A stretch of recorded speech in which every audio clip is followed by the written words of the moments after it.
Good morning, good afternoon. Thanks everybody for joining us at this press conference for World Health Day 2024 in the WHO Western Pacific region.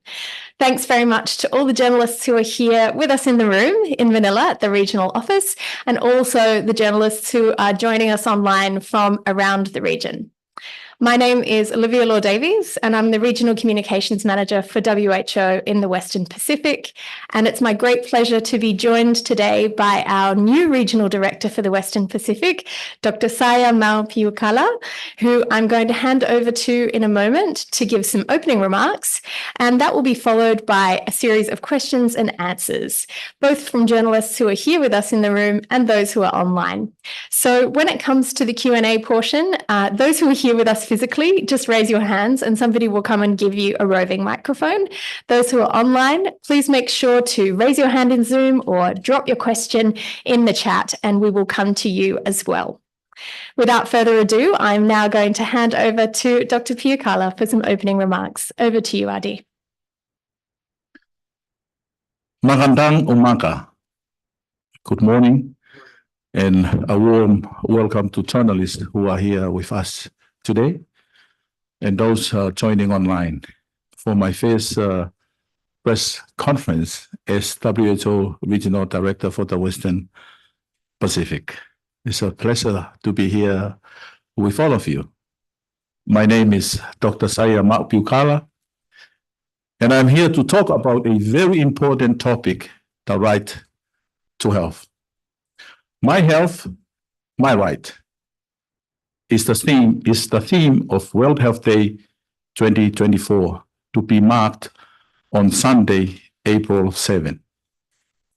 This year, WHO has a really important message for governments and partners. We need to work together to fully realize people's right to health. In our most recent analysis, WHO found that 2 out of every 5 people living in the Western Pacific still cannot access essential health services. That is 782 million of the 1.9 billion people in our region. That just shouldn't be the case. Every mother and a baby deserve quality pregnancy and newborn care. Every child is entitled to life-saving vaccines. Every person who has an infection like tuberculosis or HIV or non-communicable disease like diabetes, high blood pressure should have access to diagnosis, treatment, and care. And no one should have to pay an unreasonable price for that care, or worse, be forced to choose between getting the health care they need or feeding, housing, and educating their family. But this is the reality for too many people today. An estimated 1 in 5 people in this region are paying 10% or more of their income in out-of-pocket health expenses. This is considered catastrophic healthcare spending, and it has particularly severe consequences for the most vulnerable, poorer and less educated groups, and many of those living in urban and peri-urban areas. Governments around the world committed to deliver on the right to health for the first time in 1948, when they adopted the Universal Declaration of Human Rights. It recognizes the right to a standard of living adequate for the health and well-being of a person and their family as an equal and inalienable right for all. They recommitted to fully deliver on the right to health in 2015 through adoption of Sustainable Development Goals, specifically SDG 3, focused on ensuring healthy lives and well-being for all people of all ages by 2030. Under this, governments should be working to advance universal health coverage so that the whole population has access to quality health services without any financial hardship. We recognize that this is challenging, but it is vital. Also, the right to health does not stop at health services. It also requires governments and their partners to provide other basic conditions for healthy life. And this includes equitable access to safe water, clean air, nutritious food, adequate housing, quality education, decent working conditions, and freedom from discrimination. While progress has been made in many of these areas, we are a long way from where we need to be. For example, nearly 300 million people in the region are unable to afford a healthy diet. Sadly, in many places, highly processed food and drink that contain a lot of fat, sugar, and salt are cheaper and more available than fresh fruit and vegetables. This, along with increasingly polluted environment, is contributing to a rise in non-communicable disease such as cancer, diabetes, heart disease, and stroke. Today, nearly 1 in 4 children over the age of 5 years and nearly 2 in 5 adults in Western Pacific are overweight or obese. And these figures are growing.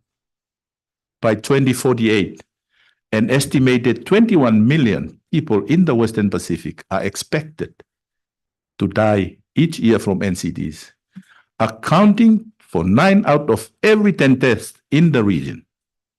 This is tragic, but it is avoidable. People also have the right to breathe clean air, drink safe water, and use decent sanitation services. But more than 90% of people in the Western Pacific are breathing air that exceeds WHO standards for pollution. Nearly 90 million people in the region lack a basic drinking water facility, and more than 400 million don't have a toilet. The good news is this is all preventable. With political will and the necessary investment, all of these problems can be turned around. So, whether you are a journalist, a health worker, a teacher, a student, a parent, or a community leader, or a government decision maker, please join us in spreading the word about the right to health and calling for action to make sure that every individual, every family, and every community across the Western Pacific can fully realize their right to health. And in addition to what I have just shared about the World Health Day, I'm joined here this morning by the directors of the various technical divisions in the regional office and the WHO representative to the Philippines, Dr. Rui Paro de Jesus. They are all here to join me to answer any questions on issues including the current outbreaks of measles and pertussis or whooping cough in the region. I thank you. Thank you so much, Dr. Fiucala. We're now able to take questions from those who are in the room and those who are online. So if you have a question, please do raise your hand here in the room, and those online, raise your virtual hand or type in the chat and we will come to you. I can see we have our first question from Red Mendoza. Over to you, Red. Yeah, good morning, Doctor. Of course, I'd like to make a general question first about the situation right now after the World Health Organization lifted the emergency phase of the coronavirus pandemic. Where are we now, 1 year after the lifting of the emergency phase of the pandemic? Are we still, how are we going to live with the COVID-19 virus now that there are more diseases now that are more prevalent, like we already mentioned the measles and the pertussis outbreaks here in the country and other medical emergencies in the region.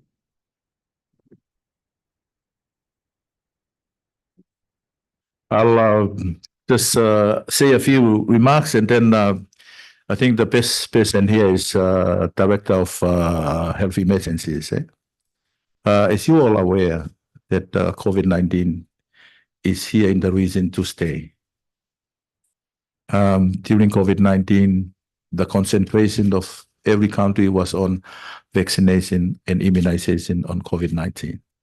Now that has come, that has settled for now. The main issue, the main concern of WHO now is what I have mentioned about measles and pertussis that is right here with us at the moment. I think for media to be mindful that during the COVID-19, there was this immunity cap. The concentration was on COVID-19, leaving the routine immunization, sort of neglected.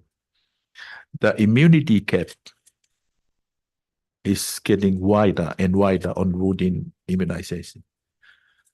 Plus, after the pandemic, the tourists travel plan and they're traveling from places where the outbreak of measles. So it poses a risk on other countries and with the traveling. I think right now the main concern of WHO regional office and Papaduna can make a comments on that is addressing the emergency issue or the current issue that we are facing now with measles and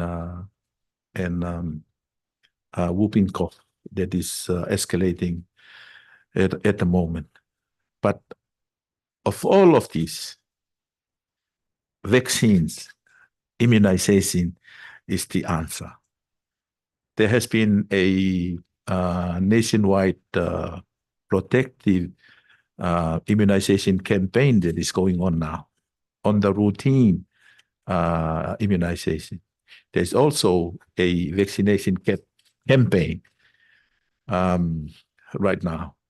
But I think I'll give the floor to Papatunde to make a comments and I think it's important for media to understand about the situation of measles and pertussis here in the Philippines and in the region. Let's just get a roving microphone. There we go. Over to you, Babatunde. Thank you very much, and thanks to Mr. Mendoza for the question.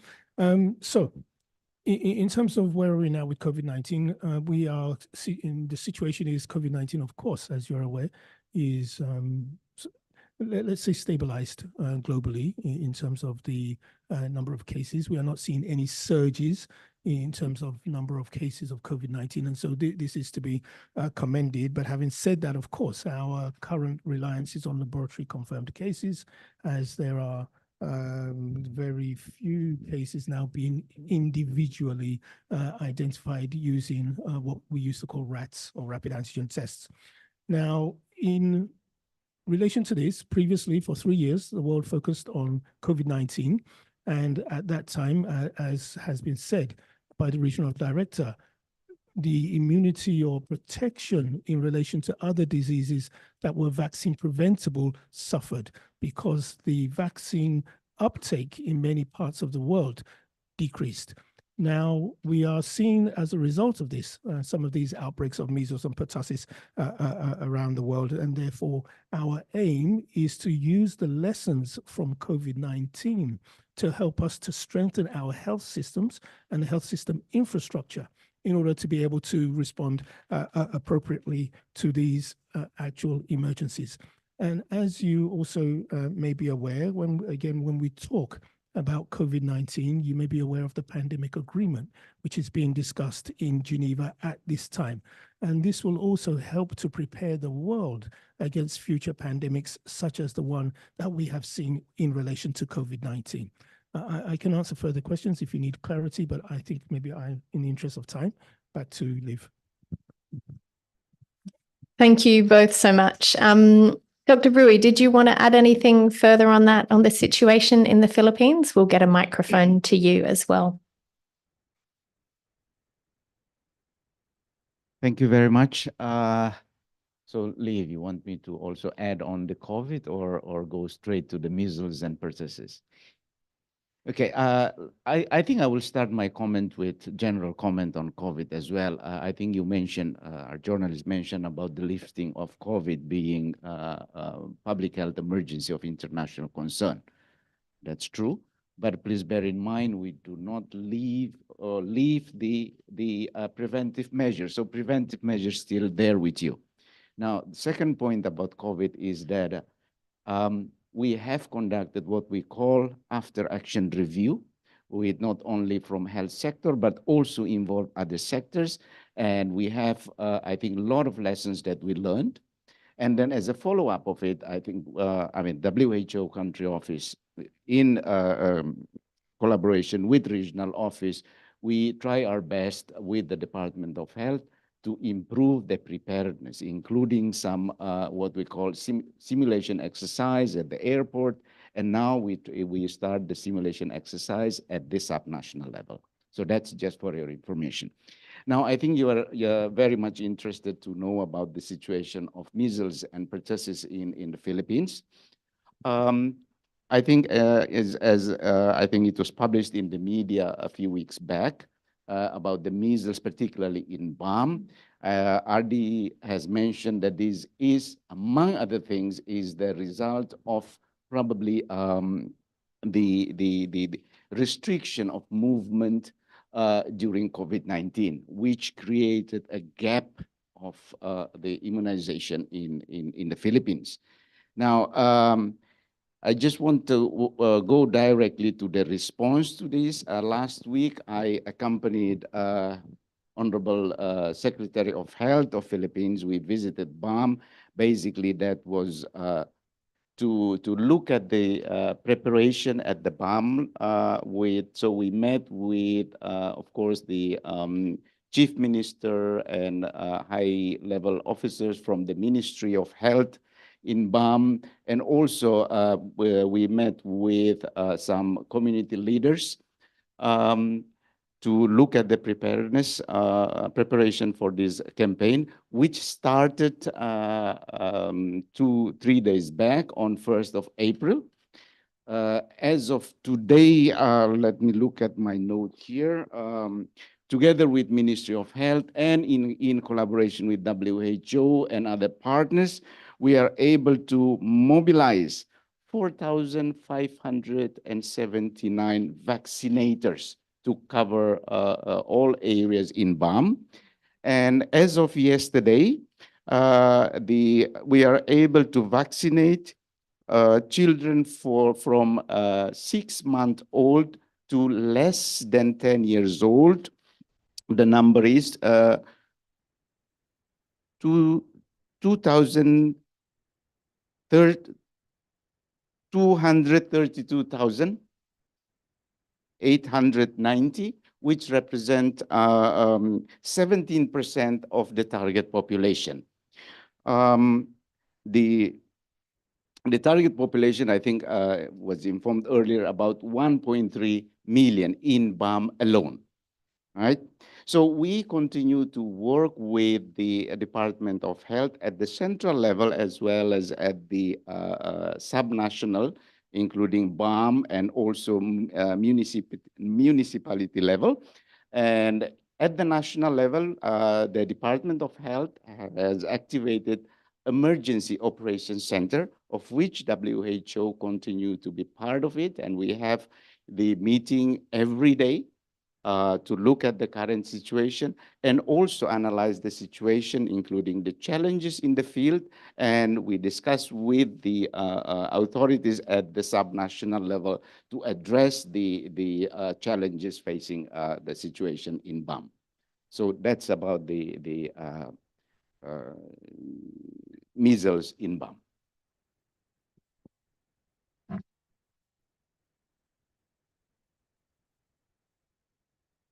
I think it's also important to note that measles is one of the most contagious disease worldwide.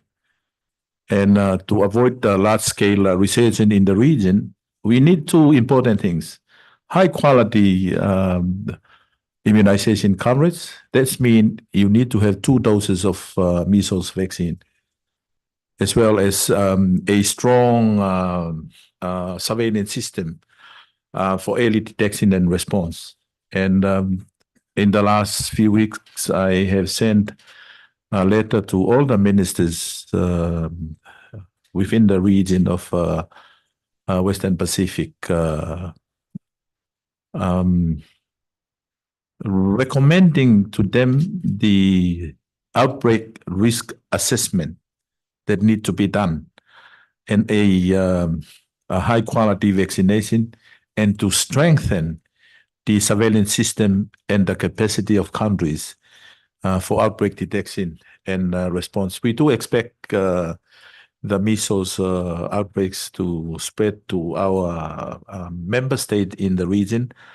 And I think this is very important. We've seen cases now in Vietnam, in Malaysia, Laos, PDR, and I think this is important for the region to be aware, raise awareness, and work on preparing and strengthen the health system if there's an outbreak of measles in their member state. And I don't know whether Ras want to add on to the important.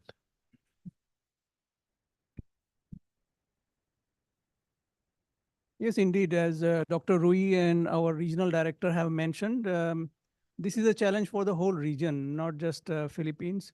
But yes, some countries have lower vaccination coverage rate, so they are at a higher risk, especially Philippines and Papua New Guinea, also a few other like Malaysia and Laos.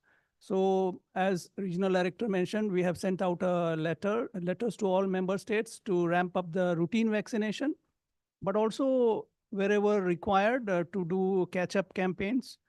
And at the same time, apart from this immunization, we have to strengthen the surveillance and response systems to diagnose these outbreaks early through epidemiological and laboratory investigation so that we can take rapid action to prevent further spread. So immunization and surveillance and response, both are important. Thank you.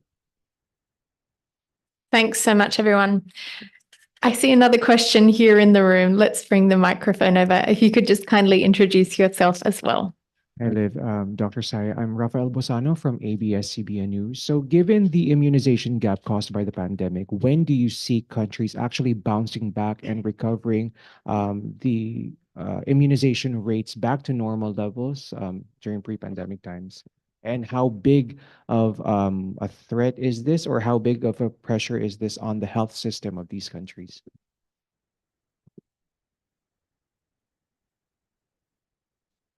Yeah, thank you. I think we have advised all member states, to strengthen the routine immunization, not only for measles, but all routine immunization that were neglected during the COVID pandemic. So there are 8 countries in the region that have declared measles, rubella elimination status. But it doesn't mean that they don't have the risk. They still have the risk if you don't have the 2 doses. Secondly, because of the traveling of travelers now from places that they have the outbreak now. And I think that is important. It's just to encourage all member states to strengthen their immunization. Now we are seeing pertussis here. Like what I said, it's not only for the measles, but other routine immunization. So the pertussis will also spread as well. So very important. Ross, do you want to add on a comment on? Yes, unfortunately, we have more than 1 million children who have 0 dose of vaccines, any vaccines. So that's really unfortunate because vaccines work on the principle of herd immunity. And for highly transmissible diseases like measles, if we don't have 95% immunization coverage rates, then if nobody, if no, I mean, if some of these people, some of these children, like 10%, 20% are unimmunized, as is the case in many countries, then everybody is at risk, because those who are partially immunized will also be affected. So it is unfortunate that some of the countries like Philippines, for example, they are among the top 5 countries of the world for 0-dose children. So we have to ramp up routine vaccination, plus do outreach campaigns to bridge the immunization coverage gap. Thanks so much, Raphael. I can see we also have a question from Casey from Rappler. Go ahead, Casey. Hi, I'm Casey from Rappler. Just wanted to ask, can you elaborate more on the challenges faced by Western Pacific countries in ramping up or strengthening their campaign for routine vaccinations? Is vaccine hesitancy a fact among these factors? I think back to Raj. Sorry, I should have introduced Raj properly. This is Dr. Rajendra Yadav, who is in our Division for Disease Control. He's here today helping answer some of the questions. Some of you might remember him from when he was with the Philippines country office. Let's get the mic back to Raj if we can. Thanks. Indeed, as I mentioned, ramping up the vaccination should be one of the top things that countries can do. During COVID-19, as Dr. Rui also mentioned, we had issues with the mobility of health workers, and efforts towards immunization has relaxed. So as I mentioned, huge number of 0-dose vaccinated children, but also partially vaccinated children. They are huge. Like 3.5 million children are partially vaccinated, and I said already more than 1 million are 0-dose vaccinated. So one of the best things that can be done is not wait for mothers or fathers to bring their children to the health facilities. So it should not be just a facility-based approach, but also we have to go out to the communities that we identify as the unreached, and then reach them with the outreach campaigns or outreach vaccination campaigns. Thanks very much, Raj. Appreciate mothers and fathers' responsibility bringing their children to. Rui, also, do you want to add a few more remarks? Thank you. I think the question is very pertinent. I think the approach to bring back the immunization coverage to the situation prior to COVID, I think it involves a lot of work in that. Number one, I think, as you know, we need to fight against those anti-vaccination. This is really big work that we need to do. Therefore, I think I would like to take this opportunity, RD, to urge media to play a role in that. I think your role in sharing the right information about immunization is really crucial. So that's number one. I think the number two is about the availability of vaccine. You know, vaccine is also, I think, something out there that you have to compete with other countries, and you need to find ways to make sure that you have the vaccines available to our children. That's number two. Number three is ensuring the quality of vaccines. That is also very, very important, particularly when we talk about the cold chain management. This is really important. And also we need to look at the policy at the country levels to ensure or that we can increase the coverage of the vaccination, and then the training of the health workers so that they are able to deliver, a safe vaccination program. So these are things that we need to look at, not only from one aspect, but many aspects involved. If all of us can work together, I think within 2-3 years, because it's not as easy as we say, hopefully we can go back to the expected coverage. Yeah, on that note, and I just want to add on what Rui has said is very important. Media, you play a very important role. 1 million children in the region receive no vaccine at all, no vaccination at all, is alarming.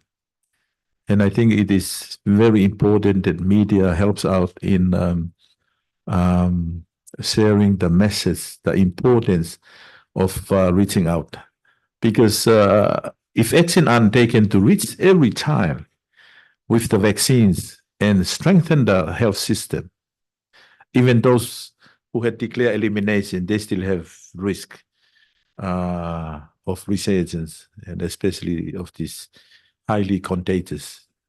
We believe that no child should get sick or die from measles.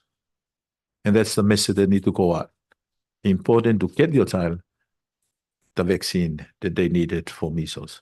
The 2 doses, and your child will be well or even better protected from the measles outbreak. Thank you.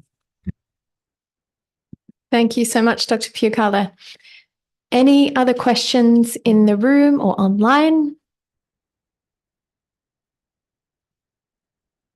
Yep, over there. GMA News, go ahead. My name Hi. is Ian Cruz from GMA News.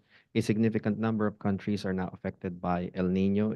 You can, of course, you can feel the scorching heat in the Philippines. And so what measures can you impart to the Philippines to mitigate the impact of dry spell in terms of health and disease prevention? Thank you.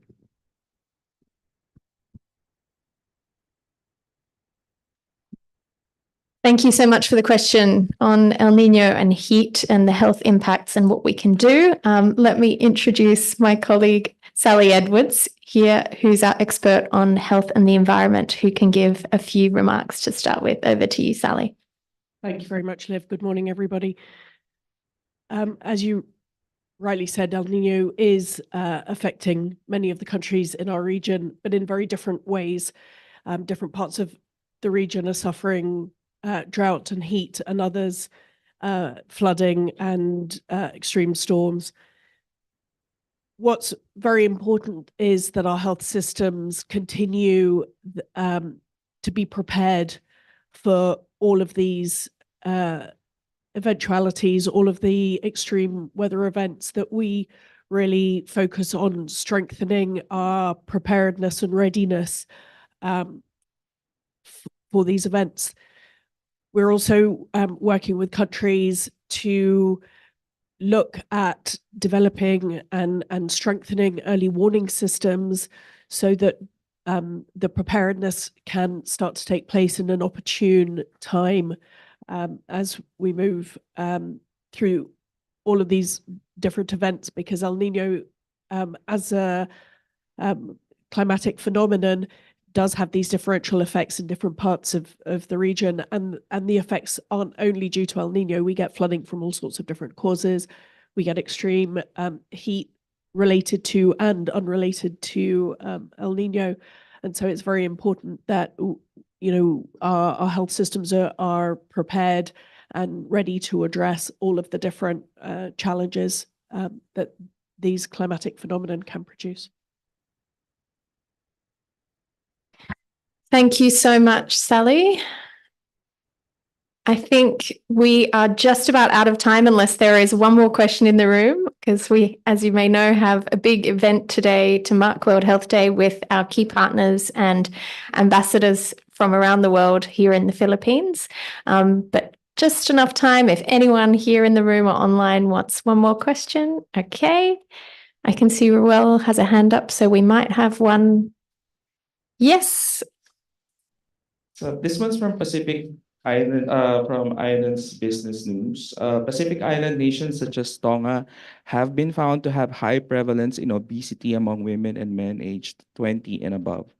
What effective steps are being taken by WHO and relevant agencies doing to tackle this problem?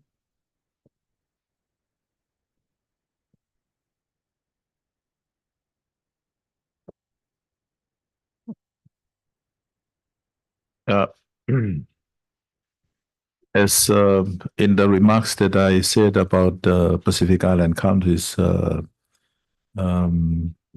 amongst the highest in the world, the top 10 in the world in terms of overweight, obesity, and NCDs related diseases. I don't think this is an easy fix. If that is an easy fix, we wouldn't be sitting here discussing it. But there has been, I think it's a multifactorial issues. It needs a whole of government, whole of society approaches. And unfortunate that most of the factors contributing to this is out of the control of those working health. Most of it are politicians. You know, you talk about healthy choice. It should be easy choice. But as you know, there are a lot of you know, the processed food, unhealthy food are much cheaper than the healthy food, and the availability. You know, people that is part of their life buying this cheap stuff, but unhealthy. And if you go and look for healthy stuff, they are the most expensive and it's difficult to get. So there's a need of a whole of government, whole of society to work. There has already some action in place in the Pacific. And the work that has been done, there has been a lot of effort put into it. But the result that we expected, that we want to, is very slow. And I think our expert here on NCDs will make a comments, and not only for the Tonga, but for the whole Pacific Island countries. Thank you, Regional Director. As you've so eloquently put, the drivers of obesity are extremely complex and multi-sectoral, and WHO uses its convening power in the Pacific to try and bring all of the different parts of government together to really try and address the different complex nature of the issue. In last September, the Pacific Health Ministers committed to actions to address obesity in children and young people, and we work also very closely in schools to try and address some of the behavioral parts of obesity from a very young age, to really bring the knowledge to our young people to give them the best start as they go forward in terms of knowledge. Thank you so much, Sally. Thank you so much, Dr. Piakala. I think, okay, lucky, quick last one from Red before we finish up. I have a follow-up question on the El Nino. Dr. De Jesus, do you have any specific advice for the Philippines regarding the El Nino phenomenon here in the Philippines, resolving of course, we have schools canceling classes because of the heat. What advice would you offer to the Philippine government in terms of the health issues arising from the El Nino phenomenon, especially in sanitation, water? Over to you, Thank Rui. you for the question. Yes, I think as you rightly pointed out, the impact of the El Nino towards the availability, or I mean the water and sanitation issue. The government shared the information with us, or the information that we access. There is an increase of numbers of food and waterborne diseases, right? So therefore, in many regions in the Philippines, we work with the central governments as well as with the LGUs to strengthen the surveillance system for the food and waterborne diseases. And also we supported some test kits to the local government to diagnose or to test the possible increase of waterborne diseases in particular. One practical thing that we are working with the government and as well as the local government is to improve or to strengthen the water and sanitation system in healthcare facilities. We conducted, in fact, a small study which shows that there is a need to strengthen the water and sanitation in healthcare facilities. So that's what we've been doing. Thank you. Thank you so much, everyone. I'm sorry that we're out of time, but for any journalists who have questions for us still, either here physically or online, please be in touch. My team will be happy to help respond to any of those. Thank you, everyone, for joining us. Thank you, Dr. Piakala, our WHO representative and our directors here in the room, colleagues and friends from the media and online. Please also join us for the World Health Day event that I mentioned, which is starting in about half an hour, which will be live streamed on our channels as well. And please do join us in, marking World Health Day and calling for the right to health to be fully realized for all of the people living in this region and beyond. Thank you very much. Thank you.